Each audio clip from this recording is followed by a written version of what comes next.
So I just saw Dhurandhar, The Revenge. This was a 4-hour movie. I walked in at 3:55 and I walked out at 7:30. You do the math.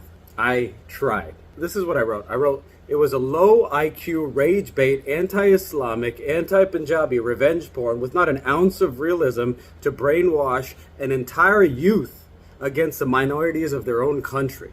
Yeah, you took down 2 communities with one movie. When the guy, one of the characters, like, don't run, jihadi, and I'm like, all right, come on, I'm out. All right, we're done. I tried to sit through this. I wanted to walk out of this movie 20 times. I think this movie is irresponsible. I think we can do better. One-note characters saying the most outlandish, most hateful stuff that no human being would ever say.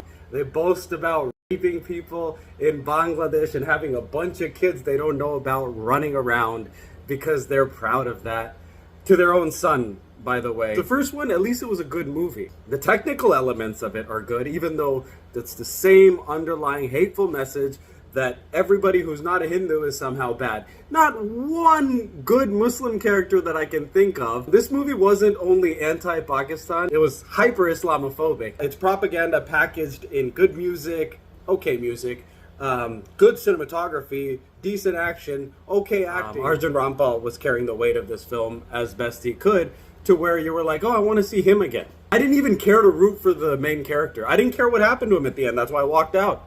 I'm just like, bro, you're no better than the people you're fighting. You are that which you condemn, lest the victim become the aggressor. The Indian population is influenced by film so much that when the actor changes his hairstyle, like in Tere Naam, everybody's gonna have that hairstyle. A character catcalls a woman in college, somehow that's okay. Because he's the main character and he's gonna save her at the end, right? Yeah, this was very painful to watch. It was very pleasurable to walk out of. Artists have a responsibility to unite people, not divide people.